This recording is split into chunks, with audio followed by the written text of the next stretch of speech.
Happy Saturday, folks. Just did a little maintenance in the shrimp tank. There's a lot of stuff going on in that tank. Tiny, tiny, tiny. Fun to watch. Still enjoying the shrimp tank. The plants here are doing very well.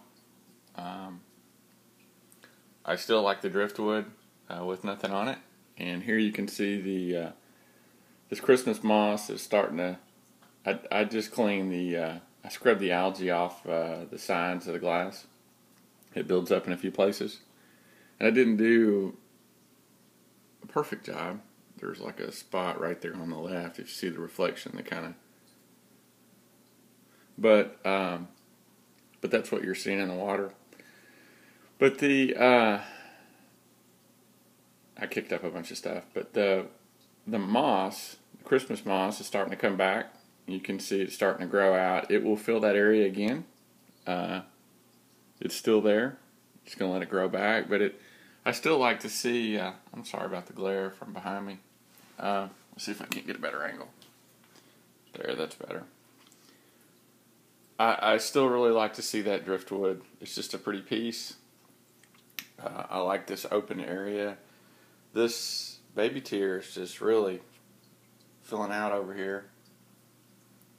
And that's just looking really nice. There's a part of me that may want to pull another plant and just let that grow out some. I don't know. I'm just thinking about it. If you remember, I put a fertilizer tab under the lace plant. And I'm still getting some brown. There's a new leaf there. It's still seeing brown. At least the one on the top. The bottom leaf looks good. So the bottom leaf is more of a newer leaf. I just don't know. I don't know what's going on. Not really sure. And it could just be the plant. It could be it just doesn't like something about the chemistry. This looks like a different version of Madagascar lace compared to this one. And no doubt about it, let me get the glare off of there, but the leaf doesn't look anything the same. The bulb didn't look the same. It just looked like a different plant. Now, is it the nutrients? I don't know. But we'll see. But it grew out a little different, so it just seemed like a little different variety. The Barclays there is doing stellar. And I probably need to trim a little bit to give it more room to spread out and trim back the Bacopa there that's getting in its wheelhouse. But everything here is doing well. Lots of shrimp. Lots of fun stuff to watch. Just a nice, peaceful tank. And then over here, everybody's peaceful. Just noticed that. I just wanted everybody to kind of see this. Well, except for the two rainbows. But everybody else just kind of hanging out and swimming around nice and smooth. The discus have done fine. They've done great. The tank is really fun to watch now with the two aggressive angels out and the big pearl grammies out. The smaller fish don't feel like there's, I don't know if it's a predator or just a big fish. I'm not sure, but the neons are schooling more, and they're not sitting in one place hiding. But it's doing really well.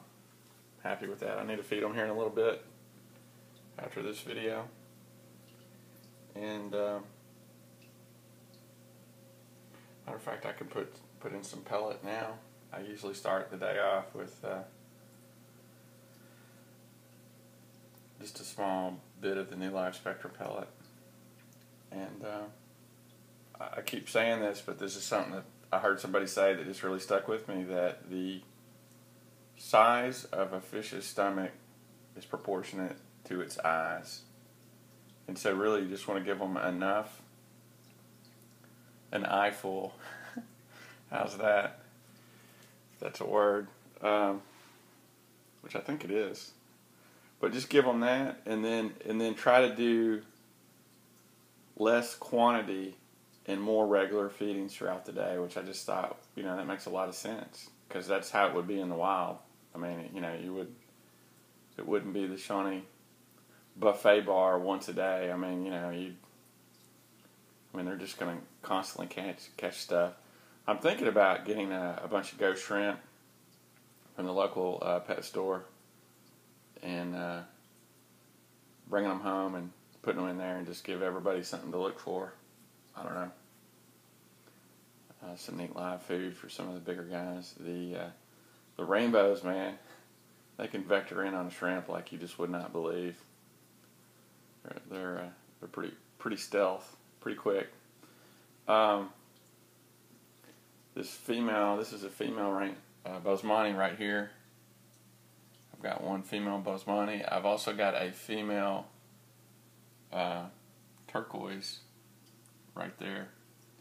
They're easier to spot when they're older because the females, if you look, this female is really smooth and linear. Same with that. There's the two females right there. But look at the male. The males, they get really kind of, you can see these males, their shape, they get more rounded. And then especially in the, look at this one.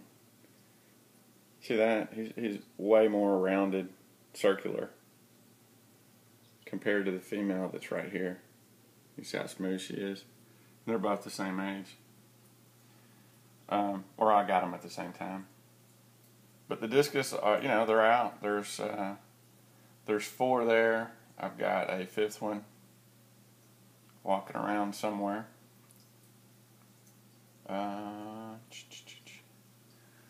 Oh, it's right.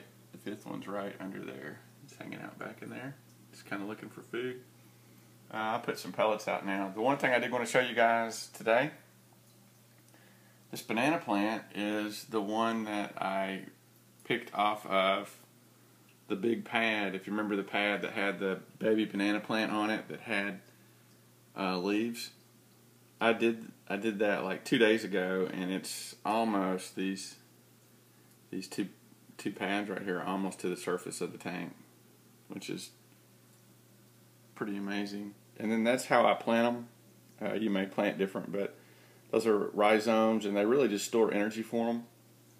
And I just leave those sticking out kind of, I don't know, maybe a third. You just put it in the black sand and see what happens. This is still looking better. This is Glosso. It's definitely growing out. It's getting longer. It looks like it's getting a little taller. The leaves are getting bigger, and I put a root tab under that to try to help spike it until it gets some really good long roots to get into the bottom of my substrate where the organic dirt is. You can see this is like the black sand, like from here to here. So it's not going to be able to.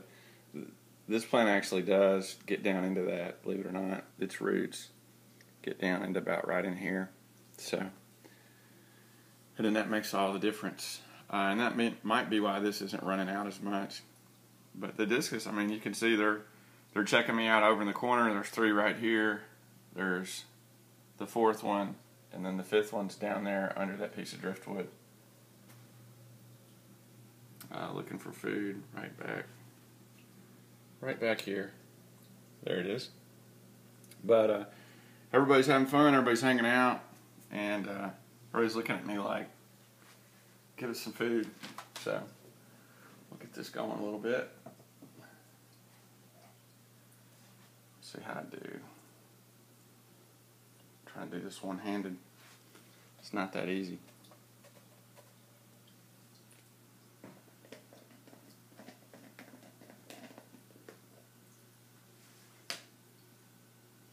So what I do is I just take a small pinch and just throw it on the water. And there you go.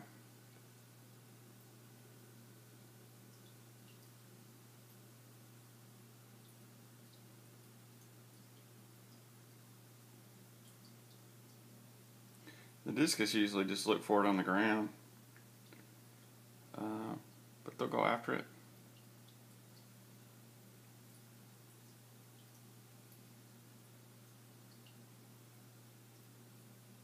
But you can see I got a few that are still, some sink, some don't. They just kind of float around, and everybody just kind of gets a lot busier.